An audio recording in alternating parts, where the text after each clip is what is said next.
This episode of the Accounting Insiders podcast is brought to you by Out of the Box Technology.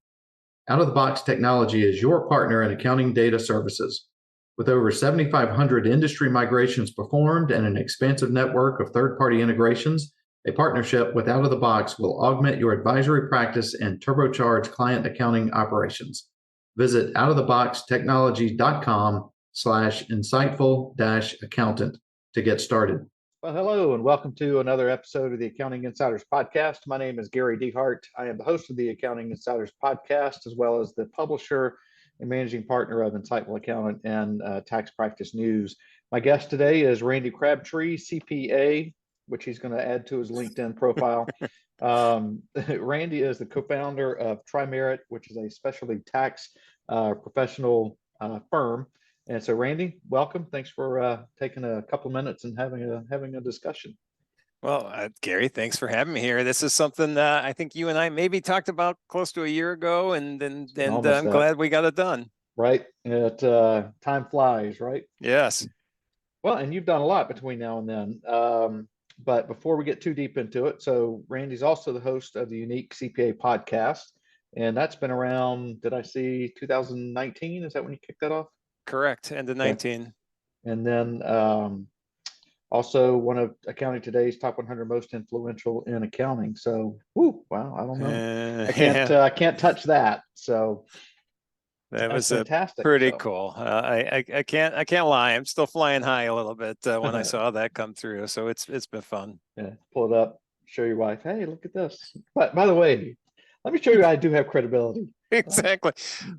She and I were, as a side note, actually on a plane flying to Orlando for our company retreat when I got a text that says, "Congratulations." And I'm like, wait, what? What's going on? No idea. You don't get an announcement ahead of time. So then I went and logged in and saw my name sitting there. And I did show her, like you just said, and say, "Hey, look, it's real." So that was pretty cool.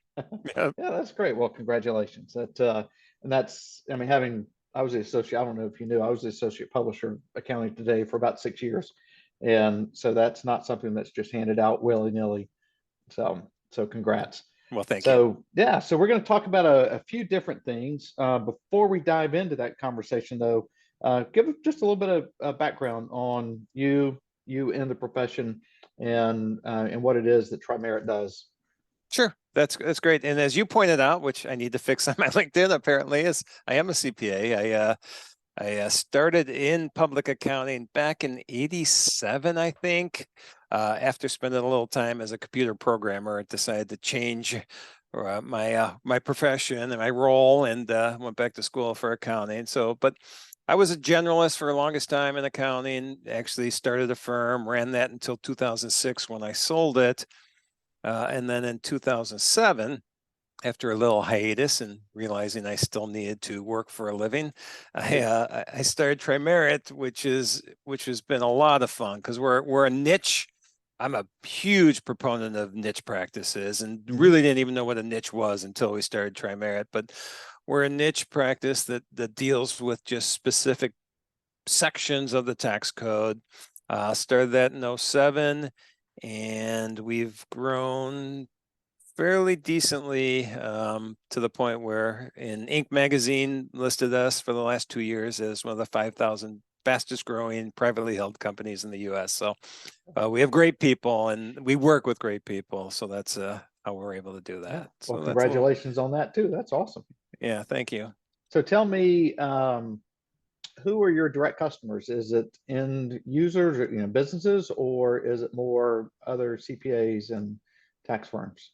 Yeah, when we started, that was a question. How are we going to build this? Who are we going to go to? Where are we going to get business from? And early on, especially with my background, I'm sure coming out of public accounting, the decision was made that, rather than go straight to a taxpayer and having that taxpayer then go to their accountant, their CPA, their EA, and say, "Hey, someone's telling me I can qualify for R&D tax credits." As the tax advisor, that would rub me the wrong way a little bit. And so what we did is decided we're going to go straight to the tax advisor, educate them on the tax credits and incentives we deal with, and allow them to be what we look at as the hero with their clients. We educate them to the point where they can recognize opportunities. They take it to their clients, and, save them 10, 20, 30, 500,000 in some cases of money. And we're there to support them. So our business development technique or model is to go to the CPA firm. Our contract ends up being with the taxpayer. Okay. And then is that, and then not trying to get into corporate secrets, but No, you're do fine. you guys y'all typically work on is it a flat fee? Is it a percentage? What does that look like? And again, not trying to, don't share anything you don't feel And comfortable sharing. but believe me, my mantra is share your knowledge. So I'm all about sharing anything you ask me. I have no problem with that. Okay. And so it's a little bit of both. There's when we started, it was definitely a straight percentage of the savings. That's what we started at. But then early on, Circular 230 came out and kind of changed the way that we could bill. And so we went to a fixed fee not to exceed a percentage. And our services all vary. I'll talk R&D because that's what we started as, R&D tax credits. For the longest time, what we did was a fixed flat fee not to exceed 25% of a client's benefit. So that's a common way we do that. There was a court case a handful of years ago where a service provider won with the IRS, and the service provider was billing on a contingent basis, and we didn't think that would hold up, and so we didn't switch to contingent billing. But it looks like IRS has plenty of opportunity to challenge that decision and hasn't. So we have been discussing, going straight back to a percentage of the savings, 20, 25%, whatever the number is. And this way, it's just the client knows the number. They're comfortable with it. So yeah, it's been a little hodgepodge of both, fixed fee, somewhat contingent at the beginning, maybe a little more contingent now. But everything we do, we can show the return on investment. Everything we do, we can tell the client, hey, 80% of the money that we save, you're keeping in the bank and going back into the business, and our fees will be X. Right. Okay, great. So we've got kind of two ways we're going to have this conversation. One's going to be a little bit of rapid fire, since here we are. I don't know if we call it the beginning of tax season, since we're in mid-February, but maybe it's really starting to become tax season, right? Well, as to throw a monkey wrench in there, it actually kind of is the beginning in my mind. And I know taxpayers preparers are still busy, but Congress is holding us hostage a little bit right now because there's a new tax bill that we expect, and I'm not sure when this is released, but we expect to be acted on, positive or negative, next week, starting, what is that, the 19th of February. So we'll see what happens if they do pass this bill or not, but it's hard to make decisions right now with this pending bill out there. Yeah, we won't even talk about that, because that's just unbelievable. I mean, so many things about Congress is unbelievable. Oh yeah. Still, I don't know that I wouldn't trade it. I don't know that there's anything else out there that's any better, right? I agree. But oh my goodness gracious, can't you just agree on something in a timely manner, please? So we're gonna hit rapid fire, and the reason we want to go through this is our listener is going to be a pretty wide range of people, from bookkeepers to CPAs to tax professionals and everything in between, business advisors. So I'm hoping through this discussion, at least the first part of this discussion, we can at least maybe plant a seed. Maybe as a preparer is going through, maybe they hear something that you say and go, oh wait, I do have that client who X. So rapid fire doesn't mean your answer has to be super fast, but so tell me just some thoughts on developing a referral business around the U.S. tax code, which we just talked about. It's how ridiculous it is, but well, I mean, so for us, it's the standpoint that we get referred to clients. So if I talk at it from that standpoint, it is, I mean, if you become an and I think as a niche practitioner, which we are now, I think if everybody develops a niche, it is so much easier to show your expertise and your knowledge and share the knowledge, like I said before. And so developing it around the tax code, I mean, I personally can dig so deep into code section, 174, or code section 41, or code section 48, 48C, all these different code sections that are all around some kind of tax credit and incentive. And so if you build knowledge in one subject, it is so easy to start, getting business referred to you because of that. So whether it's tax code, which personally, I love that aspect of it, but whether it's, your niche becomes, wineries. I'm in wine country right now for a month. Right. So your niche is wineries. Your passion for wineries is going to show through. Your knowledge is going to show through. People are going to flock to you because you concentrate on the small aspect of one segment of a tax return or business, and from that standpoint, I can, equate that to the tax code. Oh boy, I am not going short answer, am I? What has to the tax code? But from that standpoint, it's just especially if you're passionate about it, it just becomes such a fun aspect that it doesn't even feel like work. And so for me, tax code, I love going to talk about it and educating on it, and it creates a referral business. Right. And then do you find that niching down I mean, I've heard the saying, there's riches are in the niches. Do you find that to be true?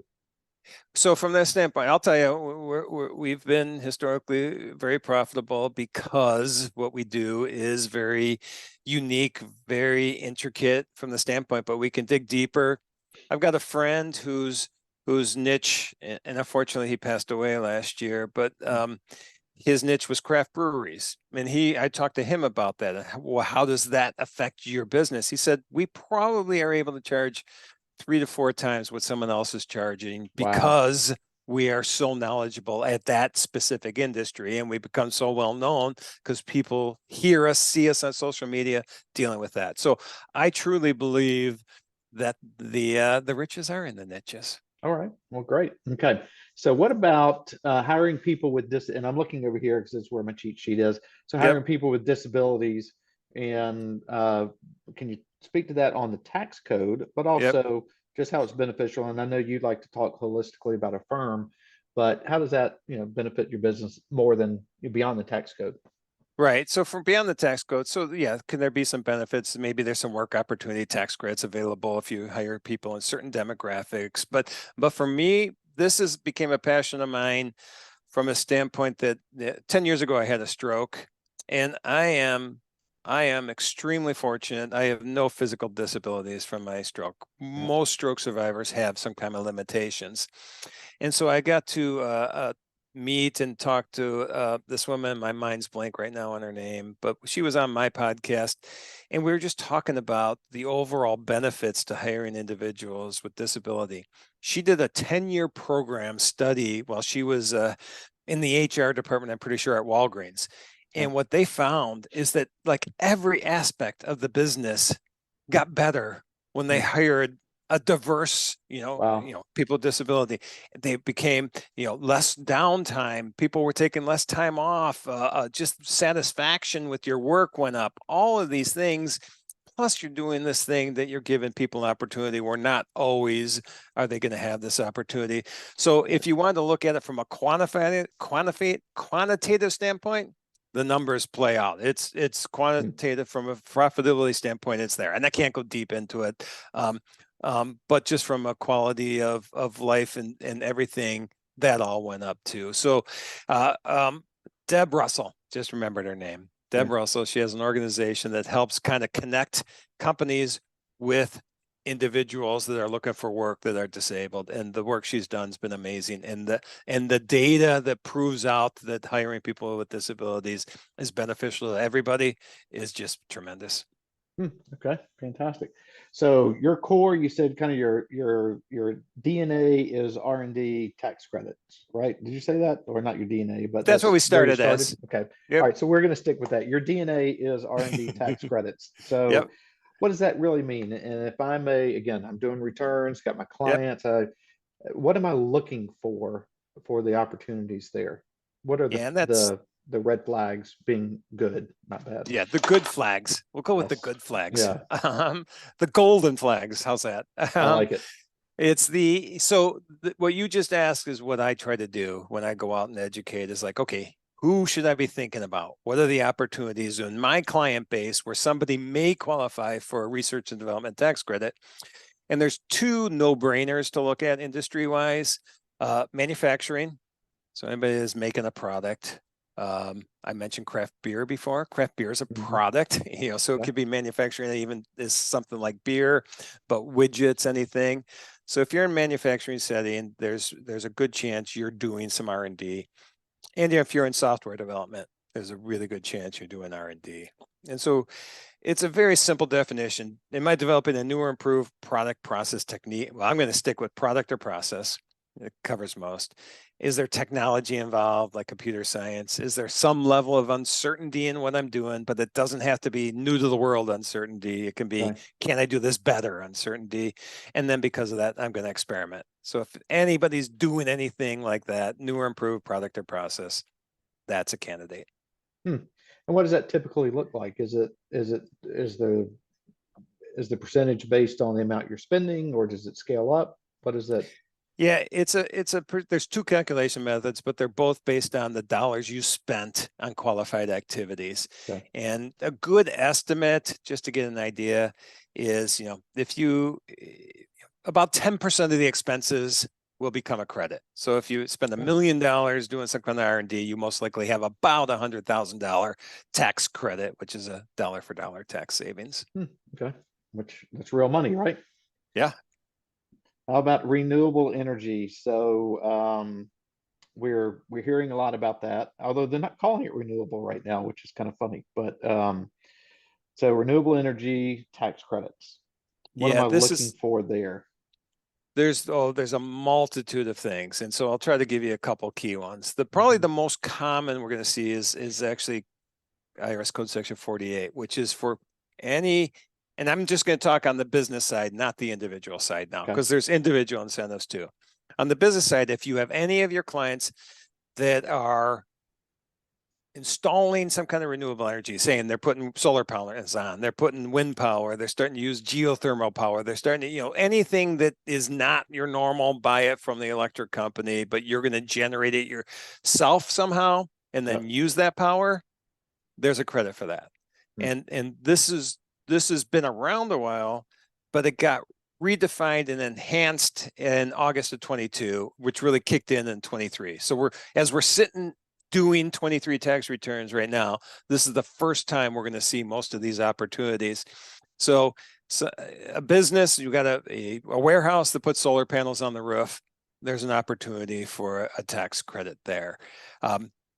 Good rule of thumb is a 30% credit. It starts at about a 6% credit. It can go as high as 70% credit, but think about 30%. So I spend $100,000 putting solar panels on. I might have a $30,000 tax credit that's going to help offset taxes, and then I'm going to save money. That's the most common, but there's rattle real quick. If you're producing renewable energy and selling it, there's a credit for that. If you're expanding your facility to manufacture products that go into the production of renewable energy, there's a credit for that. Really? Okay. Yeah. If you are trying to reduce your greenhouse emissions by 20%, there's a credit for that. We are at the blade of the hockey stick right now on seeing the implementation of these things. We are in the next year or two, you're going to see every client starting to look at renewable energy because of the benefits, and the return on investment is so great, and the break-even point has come down, or that point where you break even has come down so much. There's going to be a lot of implementation of renewable energy in the next few years. So that's just a couple of them, but we probably deal with about 6 or 7 of the renewable energy credits now. Oh, probably about 8. Okay. All right. So you said you were going to focus on business. I'm going to ask you to talk about it from a personal individual standpoint. Yep. Are there any that, again, that stand out as, if you've got a client that has X, then you should consider Y? On the personal, on the 1040 side? Yeah. Yeah, I mean, again, solar panels, putting that on. That's the main one. Yeah, and then the batteries. In the past, the batteries, because the solar has to, you don't get power when the sun's not out, so you need the Right. batteries to store the energy. That is a new portion of the credit available that wasn't out there before. There is, if you're putting, I'm pretty sure there's a credit if you're putting like charging stations in your garage to charge your electric vehicle. There's electric vehicle credits if you're buying the Yep. electric vehicle. There's plenty of things out there, but for me personally, I'm by no means an expert at the 1040 level of the credits. Gotcha. I just know they exist. Okay. All right. So how about the ERC? We've heard a lot about ERC. Yeah. Everybody knows it, but I'm going to say it: Employee Retention Credit. Yeah. Shocking that the government had something that was intended to be a good thing, Yes. that then all of a sudden turned into this a money grab, which Yes. unfortunately became a money grab by a lot of very people who may not have your individual best interest at heart. That's definitely what happened. I became addicted to ERC when it came out, when it got redefined the end of 2020 in the Consolidated Appropriation Act. That's where the PPP and the ERC could live together. Prior to that, they couldn't. And it was a great thing for businesses that actually qualified. The problem was, like you just said, the companies popped up and was telling everybody they qualified. And that's where the issue came in. It came in so much that the IRS had to put out a bunch of new information on ERC recently. And two things I'll highlight. As we sit right now, we don't know for certain, but this bill we mentioned early on, the Tax Relief for American Families and Workers Act of 2024, which may be voted on next week. In that bill, there is a retroactive elimination of the ERC as of January 31st of 24. So we may be talking about ERC right now, and it doesn't even exist anymore. We don't know until this bill passes. It was originally supposed to go for all of 2020. We had till April 15th of 24 to file all of 21's credits. We had till April 15th of 25. That might be gone, which is probably fine. Most companies that truly qualified should have taken it, or truly needed it too, should have taken advantage of it already. But here's the one thing I want to highlight, because there was a lot of companies that were promised ERC by, we'll just say, unscrupulous. That's the term we'll use. Unscrupulous companies out there telling them they qualified, and they didn't know better. There was money. Someone's offering you $300,000. Look, it's a tax credit. You're eligible for it. Let's get it for you. IRS, and believe me, I've been warning people for 2 years that this is happening. No, 3 years now that this is happening, that the fraud's going in out there. But IRS just put an unbelievable program in place the end of December of 23. It runs till March, as of right now. I hope they extend this, but it runs till March 22nd of 24. It's an amnesty program. And what this is if you got ERC and you, after the fact, realize, okay, I really didn't qualify for this, they have this new program in place, no questions asked. You return 80% of the money you received.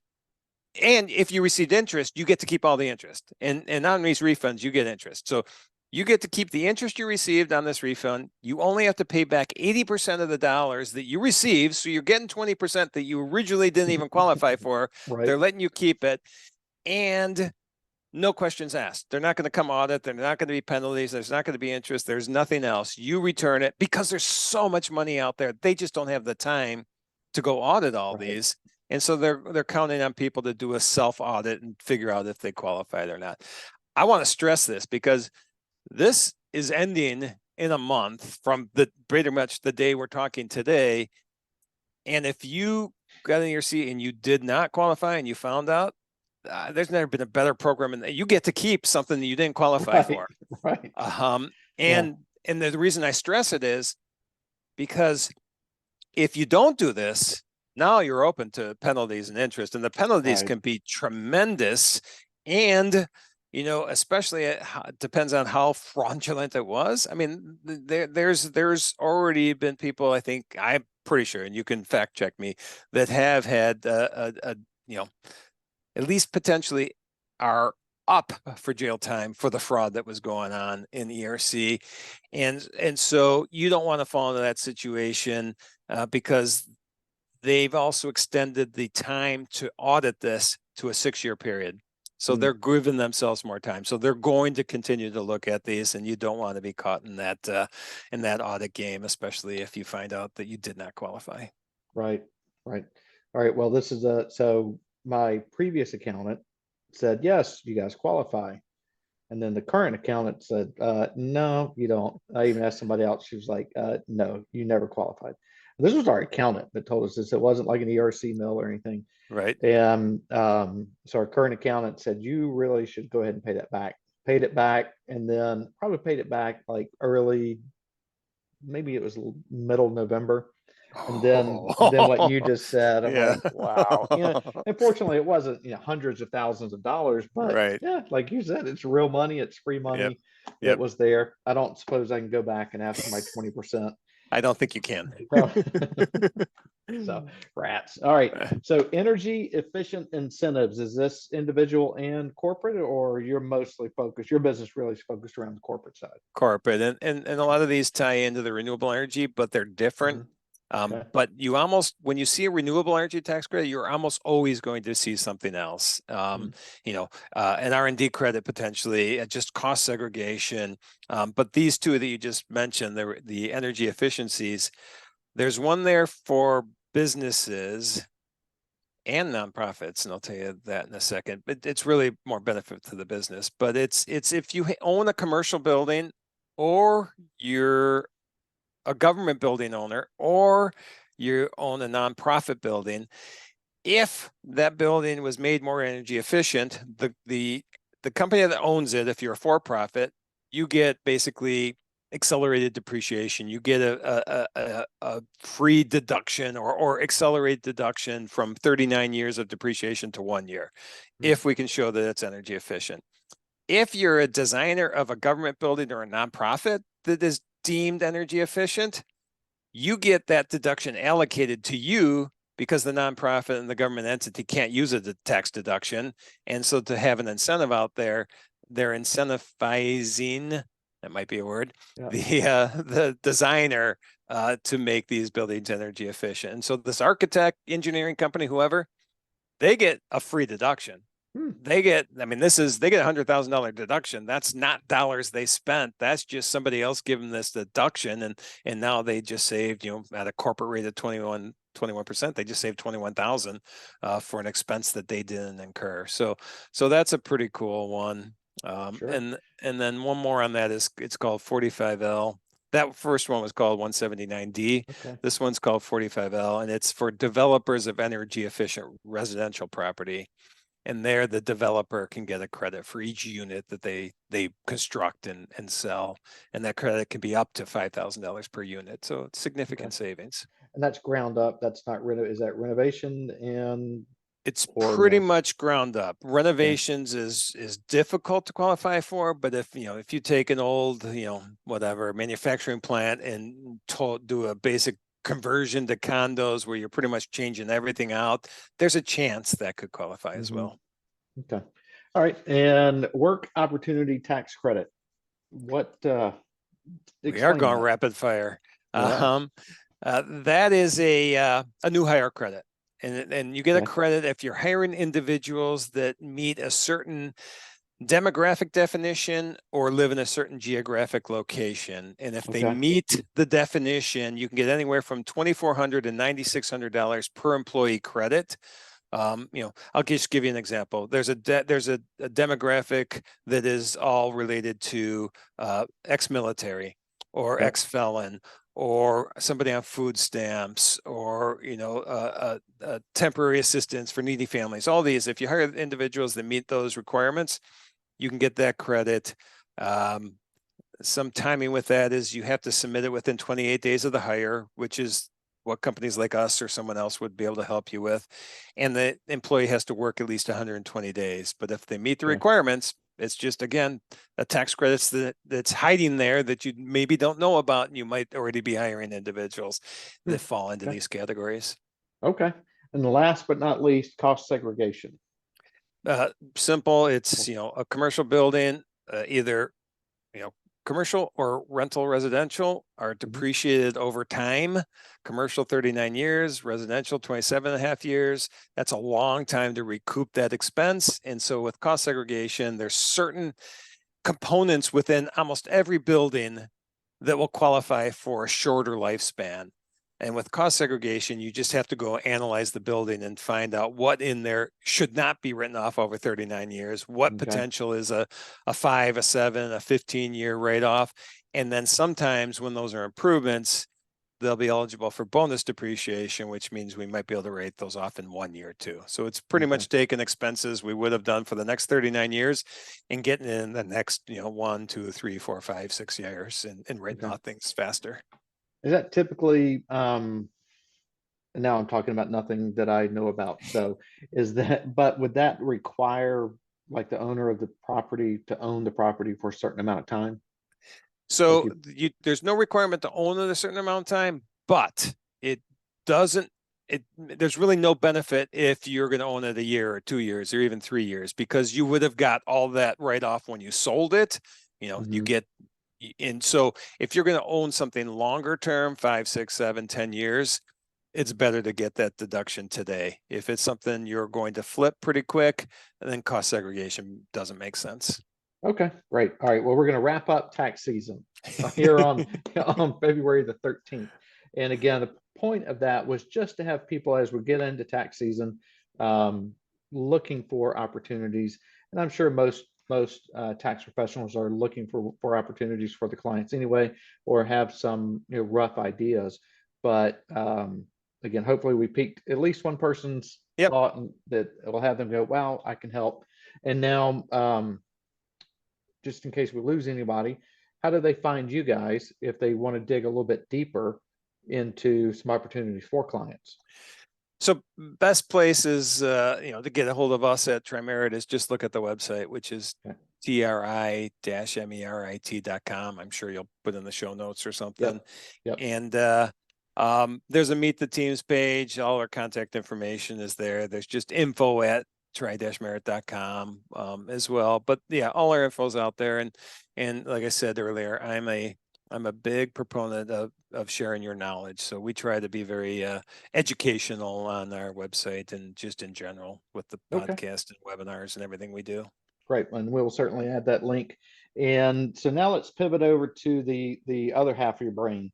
And that is the teaching, training, sharing, and what does that look like for you? Like, what are you doing in that world now? That's pretty much where I live now. Is in that world. It's I was managing partner of Trimerit for the first 10 years.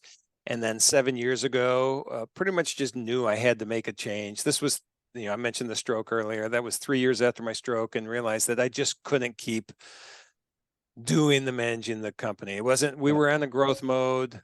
I wasn't passionate about, KPIs and processes and procedures, and they probably would have held us back. But more so, I just needed to find my passion, and ended up finding that in education. And so I go out and I get to talk with people like you all the time, which is cool. Just out on podcast, the Unique CPA podcast. The whole point is just to find ways to share information, share other people's knowledge that are doing so many cool things in the profession.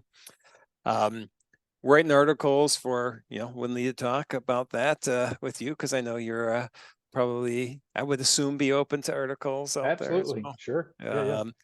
And so writing articles for a lot of different areas on topics from tax to mental health to corporate culture to, firm growth, all things that I find exciting.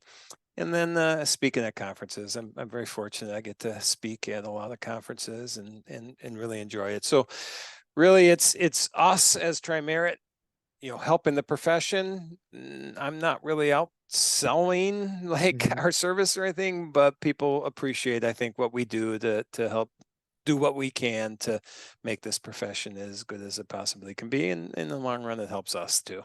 Yeah, sure. And so speaking at conferences, about how many do you speak at in a year? Honestly, I did a list last year. And so between conferences, webinars, online conferences, I think the list was over 40 for last year or Okay. something like Yeah. that. I mean, I think I was a guest on at least that many podcasts as well last year. And then recorded 50 or so of my own podcasts. So Right. it takes my time. But yeah, conference, being out in front of a crowd, especially in person, on talking about a topic I'm passionate about, that's like my happy place. Right. It's just fun. So that's what I try to do as often as I can. All right. So the AI CPA calls you up and says, all right, Randy, we're going to let you speak to every member of the profession. You've got 1 hour. What's your topic? Well, my most asked for topic right now, and it's changing a little bit, but it's just basically the title changes, but for the most part, it's called "Don't Treat Burnout as a Badge of Honor." Because I think we have this mindset that we have to be work in this profession 98 hours because this week. exactly, and that we're proud of that. We want to share that how many I billed 3,000 hours last year, and we're proud of it. But in reality, it's not good for us. So I like to go out and talk about ways that we can be more efficient as a profession, have a better work-life balance, and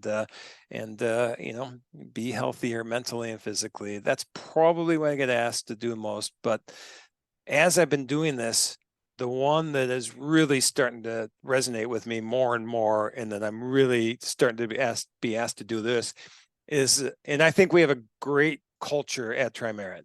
And so now I get to go about what the benefit is and why create this base of culture and how that can help your firm in so many different directions. So creating a base of a great corporate culture is the one that I'm the most passionate about right now.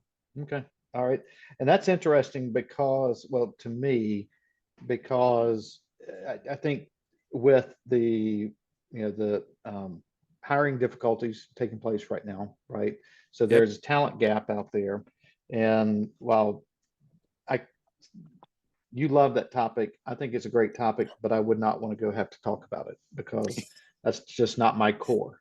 Mhm. And but for firms who are having to deal with, you know, aging population, uh, a group now, a whole 4 years worth of employees who basically don't want to go to work, don't want Mhm. to come to an office, right? Right. And trying to, I'm going to use your term, bridge that gap Yep. of, and it's got to be around culture and how you're dealing with people and how, Randy has different needs than Gary, who has different needs than Bob, right? And and managing that, again, not my strength by any means. So, Yeah. but from a profession standpoint, it's something that we do need to learn and Yes. something that we've got to figure out because I actually had another recording this afternoon, and one of the points the guy made was around that, and it Yep. was that your talent may have to come from outside of the profession. Mhm. Your next hire for that bookkeeping role may not be a bookkeeper, may be somebody else, Yep. and that person may not fit into your traditional accounting firm. Yeah, I have a firm that we've worked with for years, and they're I think top 25 firm. So they're a big firm, and they've had that philosophy for years, even prior to pandemic, that hey, we're just going to look for the best people. We don't care if they have the CPA initials after their name or not. This same firm, I was talking to their head of, it's in the HR department. I actually think they call it the head of corporate culture is her Okay. title. She's VP of corporate culture.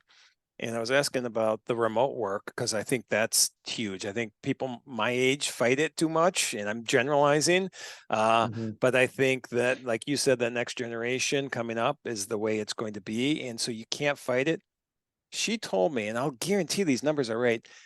They have 77% of their workers are remote, top Wow. 25 CPA firm. And so I Wow. like, that was pretty cool to hear because we're fully remote. I mean, we have an office. I should say fully, our inside sales teams goes in there once a week, maybe, but other than Okay. that, we've been fully remote. And so I even like talking about how you create a culture in a remote environment because we've been able to do it. And it's important still. We get together as a corporation, as a company, twice a year in a remote location. So everybody flies into one location, and I think that's key. But there's so many other things that we do to help promote a good culture, and you're going to need to. Right. Absolutely. So before you, I'm going to get you to plug your Bridging the Gap conference. Before you do that, this is really funny, and it ties into there's no badge of honor in burnout. So I shared with you in the green room, my wife and I had a conference down in Miami. So it was at the Fontainebleau. So I'm like, well, Oh, you've got to nice. come with me. It's a beautiful hotel, and I hadn't been there in like 20 years, but great place. And so flying back, we booked the flights, and we were in, I think we were in seat 38, like B and C, so we're in the back. And so we're halfway through the flight, and the guy sitting next to me, he's on the window, and the flight attendant comes back and kind of gets his attention, and he's like, "Oh, hey, Mr. whatever his name was, just want to say thank you for being a diamond, medallion flyer with us." I looked at my wife. I'm like, this guy is sitting in 38A. Yeah. Yeah. Here, great. Thanks for being a diamond flyer. What? There's your burnout, right? This guy's been Yeah. burning out for a thank you seat 38A. Right. It's like, yeah, no, thank you. No. So that just cracked me up. And I just told my wife, I'm like, seriously? That's He terrible. must have booked last minute. I guess, right? We're going to give him that. We're going to We'll give give him him that. that. Exactly. So, He all right. So changed flights to get home to his family quicker to maybe avoid that is what it burnout. was. That All is right. exactly what it was. So, Yep. all right. So bridging the gap. Talk about that. I've got about 3 minutes, and then we're going to wrap up. Okay. Bridging the Gap conference we started last year. We did a couple test runs of virtual conferences the years before that. Okay. I don't count those because it's a completely different animal. Totally different. Yeah. We did do an in-person live version of the podcast in July of 21. And that was what got us thinking or July of 22, I should say. Okay. That's what got us thinking that maybe we could start doing a conference. And so Bridging the Gap happened last year for the first time in 23. It's a conference about all the things I'm passionate about, which is the mental health, working smarter, and implementing technology, treating people the right way, anything to help us run a better firm. Not from a technical tax and accounting at all. That's not what we do. And so we started that last year, and man, when you do something like this for the first time, it is nerve-wracking. And I don't get stressed out really. I mean, I You left from stopped. you left firm management so you wouldn't get all stressed out. Right, So I know, great exactly. idea. Let's start a conference. I didn't think that through completely. You're right. Yeah, there's no stress, there's no risk at all in that. But we did this, and I mean, leading up to it, it's like, is anybody gonna show up? I mean, everybody waits till the last minute to register too, and that Right. was nerve-wracking. Ended up having 201 registrations. It ended up being there's no way that this was ever going to happen, and it happened. It exceeded my expectations. It was just unbelievable. And if you look at social media at all afterwards, people were raving about it, which our marketing team crushed it. They just did a great job putting this together. And we looked at it. We analyzed for about 3 weeks afterwards. Are we going to do this again? Because it's a lot of work, and honestly, it was a lot of money out of our pockets last year. Sure. Because first year we didn't attract as many sponsors as we probably were hoping to. But we all looked at it and said, "Yep, we're going year 2," and the buzz seems to have gotten around because the registrations came in early. Sponsorships are way up already, and the level of speakers will at least match what we had last year, and very excited to put on year 2. That's great. And when is it?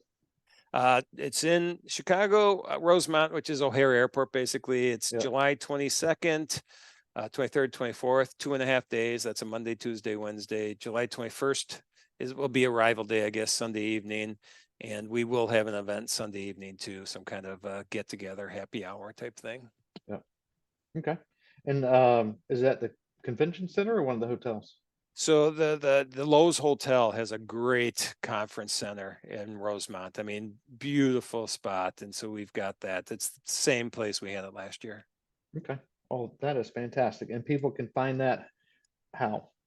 I think it's BTG 2024 is the website. BTG conference maybe is the website, but there's a link at the Trimerit conference, the Trimerit site as well. Yeah, it looks like it's btgconference.com. So we'll include That's what that I as thought. well. Yeah. Yep. Great. All right. Any parting thoughts?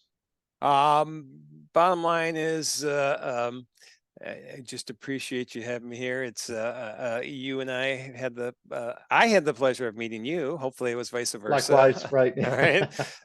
Last June and have known of you. So I was very excited for me then and very excited for me to be here today. So bottom line is it's tax season. Give yourself a break. Take time away from your desk. It sounds counterintuitive, but in reality, that your brain needs relaxation time. And so find time to be doing something for yourself during tax season. Taxes will wait. No honor in burnout, right? Correct. Although you might get to sit in seat 38A on the way back from Miami. So, all right. Well, thank you, Randy. Appreciate you taking some time. Enjoyed the conversation. And absolutely, if you've got some content you want to throw our way, we'd love to see it. Will do. All right. Talk to you soon. Thank you. This episode of the Accounting Insiders podcast is brought to you in part by Xero. Xero is a powerful cloud accounting software that improves efficiencies across your practice. With all client data stored on a single unified ledger, you and your clients can easily access and collaborate on the same set of books. Xero's advisor tools and automation solutions reduce time-consuming manual tasks and put data entry on autopilot. Work faster and more efficiently than ever before with Xero. Visit xero.com/accountinginsiders to learn more.